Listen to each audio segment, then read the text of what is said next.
Welcome back to the MotorFab YouTube channel. We asked you guys about turbo placement on the Torana. I'll be honest, after all the work I've done on this car, now let's remember one thing. These kind of cars are built in shops with teams of people, lots of staff. So I said to you guys, goodness knows how long ago, that we were going to build a 6-second car, wholly and solely on the channel, me on all the equipment, all the tools, everything. We've had a couple little helpers here and there with paint and stuff like that, but all wired, fabricated, built, tuned, everything like that. Robbie, I would help that with the engine. You guys know the story. Watched all the channel. I'm beat, and to think, oh man, I need to do all the turbo setup again. I was just like, F it, stick them out the bonnet, let them up there for everyone to see. I don't give a shit anymore. The thing's gonna make 2.5 up to maybe nearly 3,000 horsepower. Of course it's gonna look like a race car, but H said to me, everyone in the comments is saying keep it street, keep it looking like a street car. We put so much time and effort into this car to look like a street car. It still has real glass in it, except for the doors, and that's a safety issue because they need to get me out if I have an accident. It is still steel roof and quarters. It still has a hood liner, roof liner, whatever you want to call it, dash, all that stuff. It still looks like a street car. It is exactly factory body specs. Nothing's raked or chopped or moved or anything. There is a very slight flare in the entire front guard because we just couldn't fit everything in, but you can't even see it. So I went to the extra trouble to do the work and get those Pro Mod 88s inside the car. There it is, it's finished, it works, and they're inside. We're going to show you what that looks like in a second. And we're also going to show you how that sounds, because it does sound a little different to how it sounded before. Let's do it.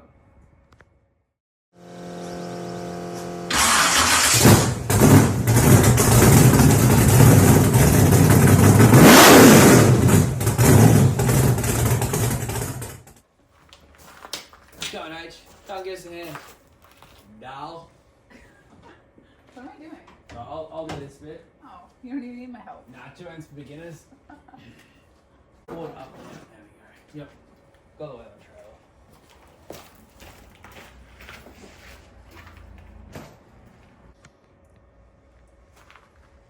So there they are, hiding down there. Couple 88s. Huge shout out again to Pulsar Turbo. James is our boy. He's done good. And yeah, I'm glad we put the hard work in. As you can see, the results look great. Go over that. But let's fire it up, see how it sounds.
Methanol. That's actually really hard. So there we have it. Let us know in the comments what do you think. Rowdier, less rowdy? Just a bit different, I reckon.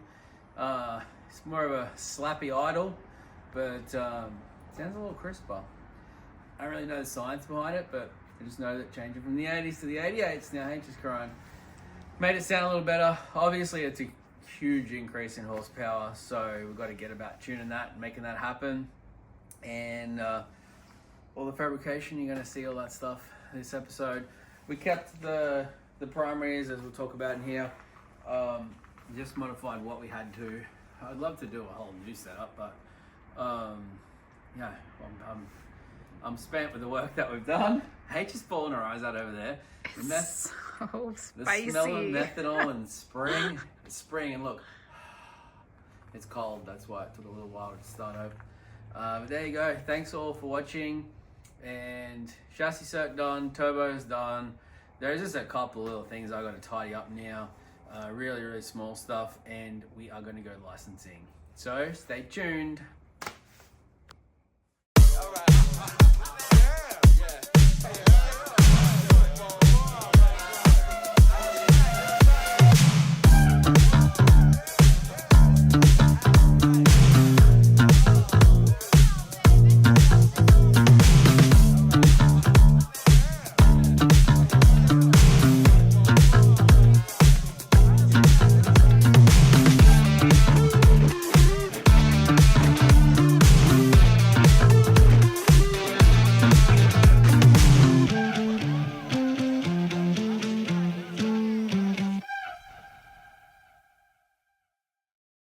Action. Boom! Race Part Solutions have delivered. Thank you guys. I don't know what's in the box yet. Thank you, Ryan, for setting this up. Mucho appreciado.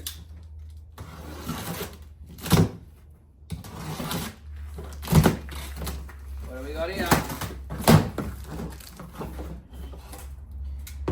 Very nice. Being mandrel benders ourselves, we can tell that this is very high quality. Very high quality. And these 5-inch bends, very nice. You can't even get those in Australia. Impossible. And this is what I think it is.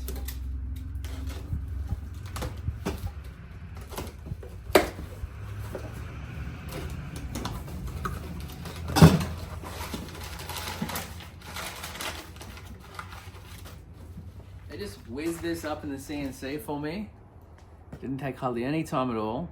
And well, the turnaround time, I'm sure that part takes a little bit to make, but that is beautiful. So that's gonna be our 2-in-1, the throttle body. Very, very nice. All the bends to make that work. Let's get into it.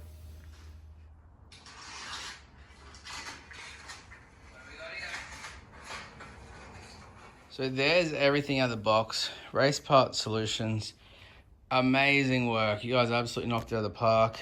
We have a mandrel bender in Australia, so we know good quality mandrel bends when we see them, and these bends are outstanding. This CNC billet merge is certainly beyond my capabilities with the CNC. That's for sure. Very nice piece. These guys are awesome to deal with, and they really do have really, really top quality products. Super fast turnaround. Awesome. Thank you so much, guys. Now we got to make all of those, make all this work.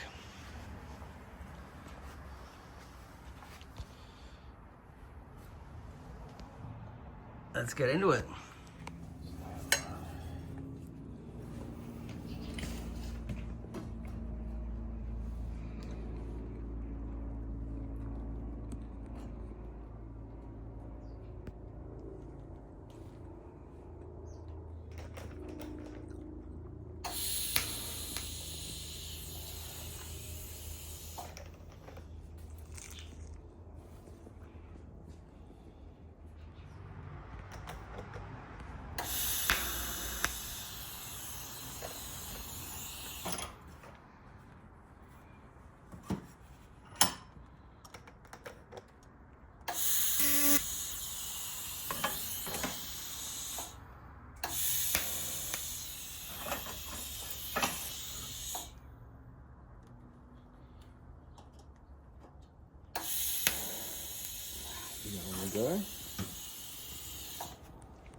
trim.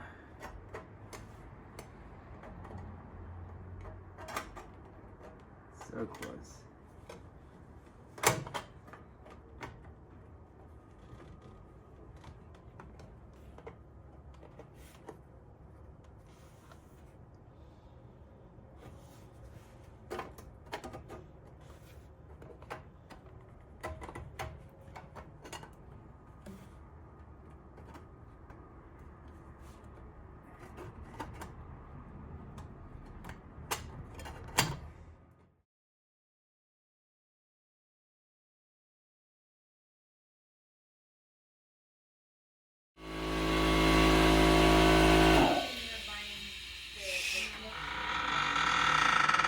Almost the wrong way around. Huh? You have to do front and then rear. Yeah. With the car, it tries to fall off the jack. So, it's just there.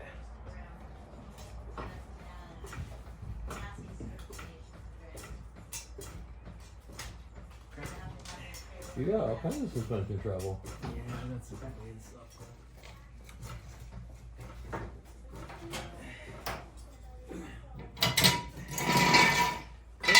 Clear.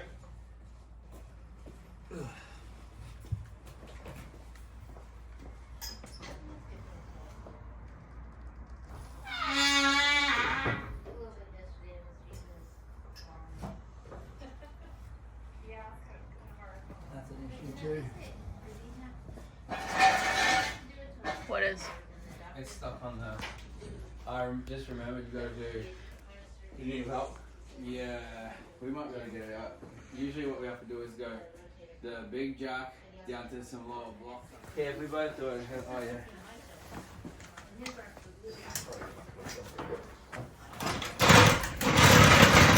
Look at those calf muscles working, Chad. Leg day today. They got shoots. We leave the trunk off. Good thing this thing is on a diet. Yeah. No idea. Maybe the battery is flat. Sure. Yeah,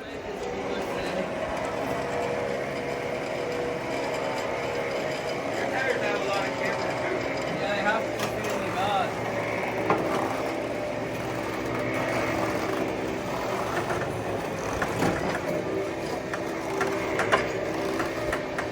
Can you have a look underneath to make sure we're not going to hit on anything? Oh, they're coming at me. No, you're right, Chad. We good? Yeah, you're good.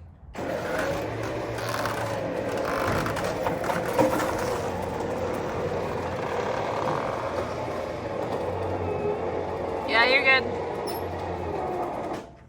What? You're good. Hold on. What? Bring that here.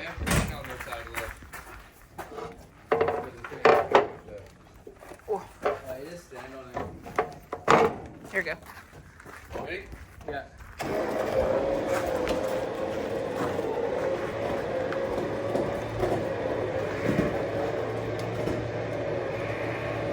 There's no headers on this, so it's nice.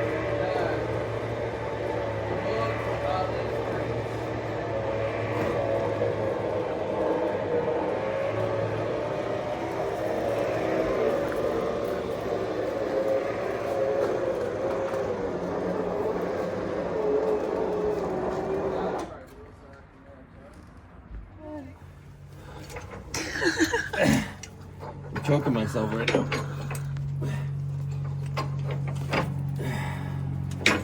Get through the hole, would you? Chad's having a hell of a time under there. That's one.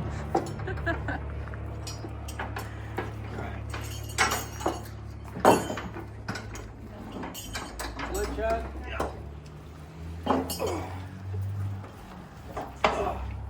Alright.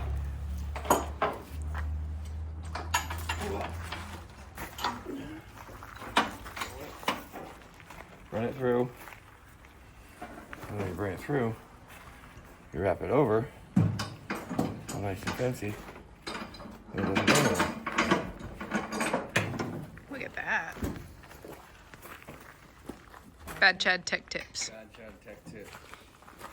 I got another ratchet strap tech tip. Oh, you do? Oh, we need those.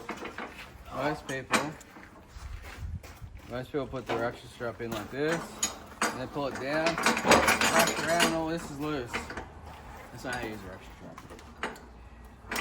You put that down first, turn it around, pull it all the way through. And then this gives us a handle where you ratchet that. So much easier.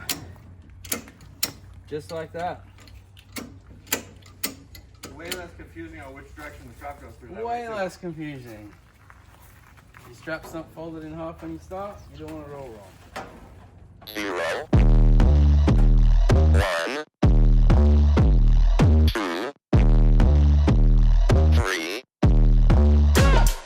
Let's get started.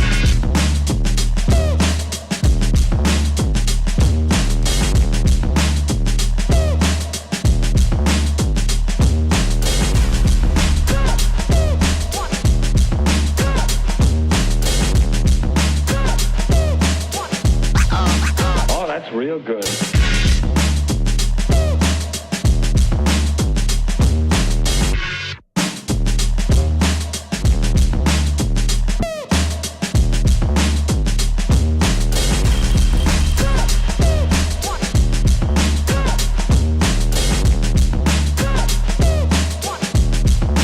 You've got to get a hold of yourself.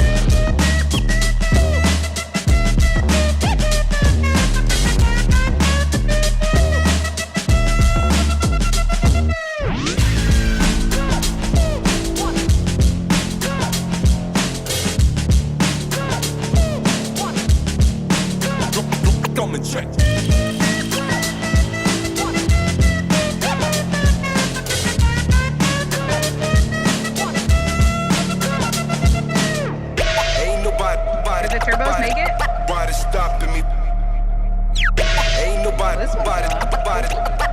We weren't sure. The road was a little bit muddy. He was worried about the tactile.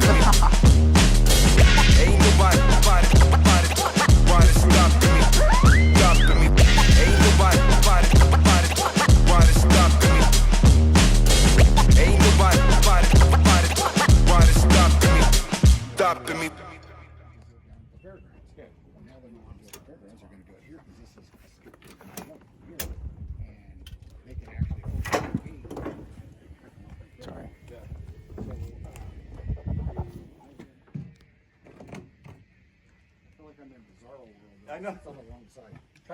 Try riding for an entire week on the other side. No. I couldn't. What you need to do is I'd be get hitting the brakes. you need to get a steering wheel and go like The this. worst thing is the fucking rearview mirror. So I was like, so I did the Oh, looking this way. Redwood Rally. Sorry, we were right in the middle of doing a turbo swap. We blew a turbo up. Oh, you were riding in that seat. That's what the ratchet strap's for. It was weird because I got adjusted to sitting on that side, but I would look up and I couldn't see. Everything I saw was in like weird. Like So you it's said, a bizarro bizarro world. world. Yeah. Exactly. How weird. Well, how do you think he feels getting into our shit? Yeah, exactly the opposite. He looks really comfortable. That's scary. No, I still have to remind him which side of the road to drive on every now and then. Are you We'll end up on the serious? other side, and I'm like, excuse me. You're not serious, really? Yes, it happens at Don't least take once him a to week. The roundabouts, he might kill Oh himself. my God! Get him on that roundabout, he wouldn't be able to get the hell off there. Combination to this with a single 94. Where you that at, made Ken? about I lost track of you. I got 1850. talking. Yeah. That's all right. You're 7 or 7:30. probably 6 flat. You're all Molly, right? Yeah. I do have photos of all the So Molly. when I look at something like this, and then someone looks at my car and they go, "That's crazy! You're sitting in the rear end, transmission." I will say that. Hell tag.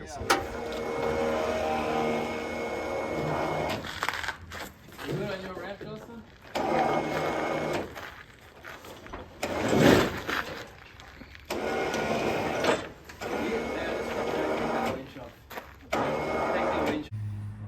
So we have had our chassis cert inspection. Good news is absolutely everything passed with flying colors, except for one little thing. The inspector guy was awesome. He was very impressed with the car, met all of the criteria and stuff. Now, something he wasn't happy about, if you look down here, this bar here is required. This bar at the front is not, but because your foot could just go past it, it's good that that bar's there. He was very impressed that I put that in, and in 1 5/8 inch. So that then flows on to another issue. From here, now whether he calls it this front bar or this secondary bar, if you can't get a bar from left to right or across the car, then you're allowed a 16-inch offset. Now, the reason this becomes a thing, this is a cert for a 6.0 in the quarter mile. Like, okay, pro mods are only in the 5s now, but when the rule books were written, this is basically a cert to go 6.0. Will a Torana ever go 6.0? We don't know, but it is going to go into the 6s. The chassis was built to a 6.0 cert. The cars that normally would run that fast don't look like a street car. They have a big bulge here, and the motor is higher, the transmission is higher, and there is a framework that runs under the transmission. Because we've tried to maintain and keep the body of a street car and keep it exactly in proportion, we don't have stuff hanging out the hood or through the windscreen. The transmission has to sit a little lower than the chassis, which means you can't have 6B or whichever it is, 6C, running across because the transmission's in the way.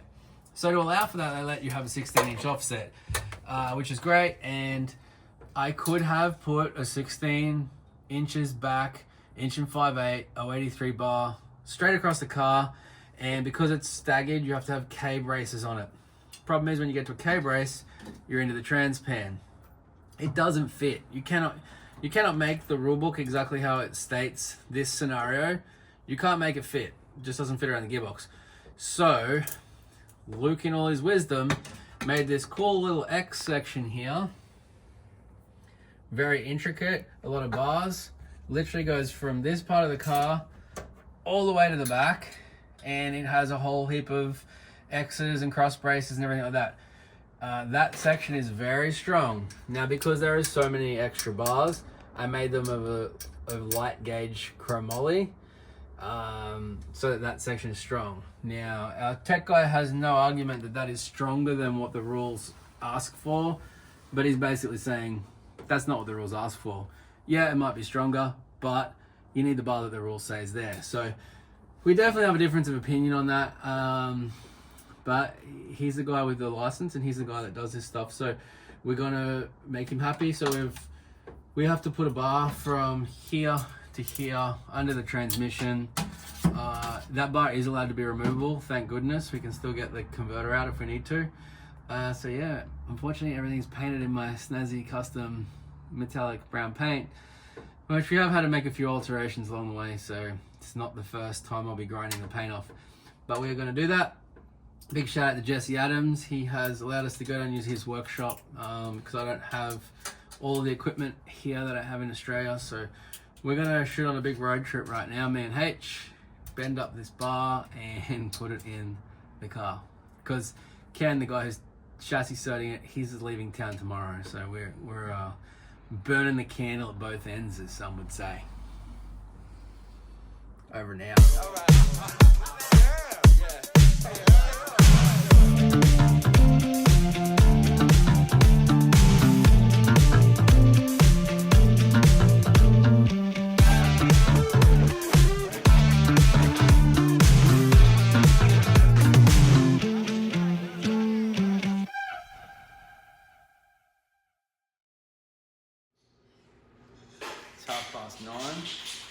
We drove 2.5 hours, 15 minutes to make this little doohickey up, but Jesse Adams comes through again, saves the day. Thanks for letting me use the bender, Jesse, and supplying me some chrome moly. So now we can go back and put this in the car. Another 2.5 hour drive home. Another 2.5 hour drive home, yeah. Yeah. So I estimate this whole process is going to be about 10 hours that we didn't really need to spend. We could have finished mounting the 88s and plumbing them up in that time.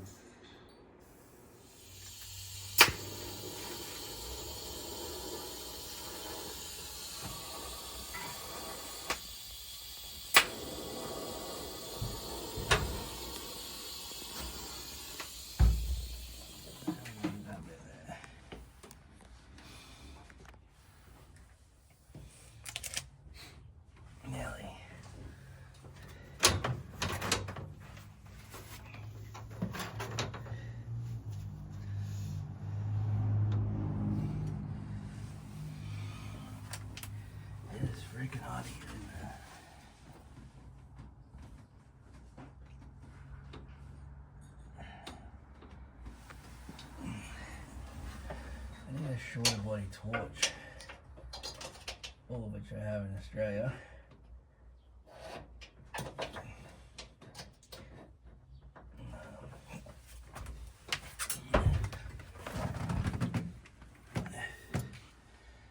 I can't get you to that.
Actually, no, it's easier, Matt.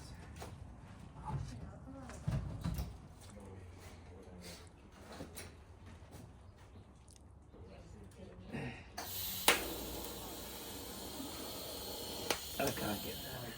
Okay.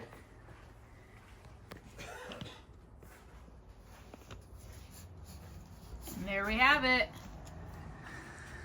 Okay. So yesterday we did a chassis set at the track. I couldn't fit a 6C bar in the vehicle effectively, so I did an alternate measure, which doesn't meet the SFI spec. So I've just welded that bar in, a 6C bar with a bend in it, and Ken's been kind enough to come out to the house and finish our certification. Thank you, Ken. Oh, you bet. Yeah, that 6C that we put in now meets the spec. You've got A, B, and C connected, welded contiguously across, and that finishes that. So we can now go 6.0 in the quarter, and what in the eighth, Ken? I don't know. I'd have to look up the Fast as I like. There is a chart out there someplace, but we'd have to look it up online and then Yep. check it I out. believe last time I checked it was around a 360 I think it something. is in the threes somewhere Yeah, around 367 or something like that, which is a tall order for a small block Chevy. But Yeah. That's the challenge. That's why we do this. Yeah, You know, we take whatever combination we think is going to work, and whatever car we think is coolest, and whatever, and go do the best with that combination in that car. It's just drag racing. It's Exactly. great. You know? That's what, and the people. That's what we love about our sport. For sure. The people and the challenge. People, this particular car is a collectible car in Australia, and people always say to me, why did you cut up a two-door Torana? I said, never start with a car that you think is ugly. Always start with your favorite car, because you're going to put so much money and so much work into it. It better be a car you love. Yep. Thank you again, Ken. Right. Appreciate it. Absolutely. Thanks for your time. You bet. Thanks for getting it done and doing it right. No problems at all. Appreciate that.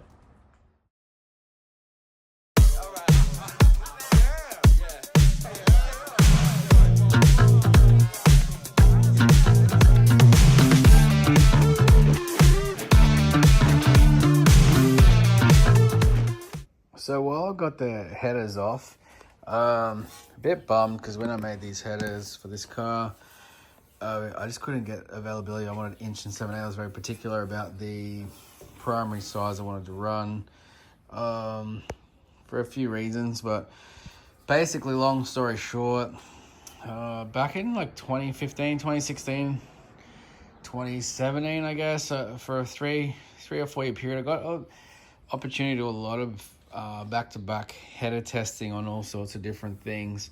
And so as a result of that, I came up with a few recipes. One is the collector's design that I use. It was definitely, I know there's nicer collectors out there. Trust me, there's much nicer collectors. It's not the prettiest thing. Let me just focus that in. But it really did make the most power. So I actually make all of that in there. I just make it by hand. And the best thing about it is I make it from the outside in and finish right there on the tip welding. So it's 100% sealed. I don't like slip collectors on turbo setups. I don't like slip collectors on anything. I've got them in the Monaro just because I was in a hurry and I hate them. You can see our funky Motorfab header plates there. Another thing was the small block Chevy with the D arrangement. Pressing the round pipes in to fit, make it all nice was something that I wanted to do. We ran the alternate bolt pattern, which really helps for sealing these things up and not having the two snug together on the outside there. But one thing so the collector is definitely something that made a big difference to power. These are tuned length, as you can see. I don't think it makes that much difference, but if you're building a car like this, you may as well do it.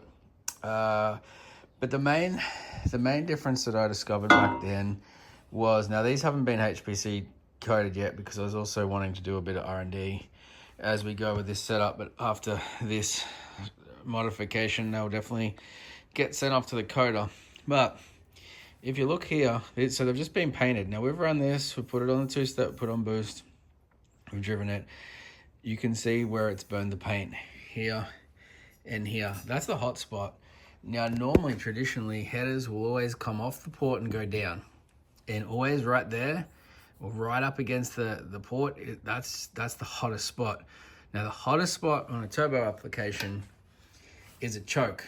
So, if you want to make big power on a turbo car, you need to start getting towards overlap on the camshaft. Now, if you have a choke of back pressure right there, right up against the exhaust valve, and you open the valves up at overlap, it's just going to push exhaust gas back in the cylinder. So people say turbo manifold design's not that important, yada yada yada.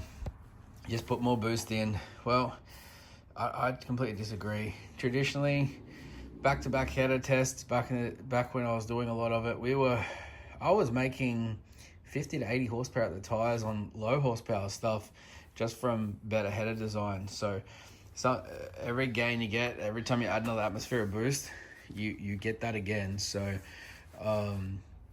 if you're making 50, 80 horsepower at 1 atmosphere and you go and put 4 atmospheres in there, you get that 4 times over. So 200 horsepower is something you don't want to leave on the table. So yeah, you can see the hot spot's always the first bend. Now, the way that the port flows in the head, it flows up. So if you can continue a level or upward angle, as we've done with these headers, it definitely makes a big difference. Please excuse my salty block. I ran this block for like 6 years in the Ute, and it never rusted. It just came with the factory gray finish that dark blocks come with. As soon as I shipped the car to America, obviously it got covered in salt water somewhere along the journey, and it's just rusted from there on in, which sucks. But anyway, we will have to paint it next time it's out. So yeah, you can see the hot spot there, and it's already on the upward angle. So this part here is definitely going to be freer without that pressure choke of the hot gases trying to exit that first bend. So whenever you come straight down off the head, when the port is going up and the head is going down, it makes that way worse, and it really robs horsepower. It diminishes your ability to achieve an extraction effect at the collector. So if you can ever go up or flat, always do. So you'll notice on these headers, I try to use long radius bends wherever I could. We have a hot spot. This is for the other side. This is also the front and the other side. And we have a hot spot in the front primary of that side. The back one is just as tight a bend, but because it goes up so much straight out of the port, it doesn't generate the heat. And because these ones they're flat, slightly up, slightly flat to down a little, but nowhere near a normal header. But because they run straight before they turn, no hot spot. You got a hot spot at the back here, just there, because you're turning closer to the port. But I try to achieve 2 inches of straight at least on every cylinder, either up or straight, for at least 2 inches if you can get it in the vehicle. So there's a little bit of science behind the headers. With the old turbo setup, we actually had a reducer after the collector, which I really like for extraction purposes. With this setup, we're not able to get it, but they still work pretty good. This is the main reason I didn't want to just rebuild another set of headers to change turbos, because a lot of science went into them and a lot of work. But anyway, we will continue. We're nearly there.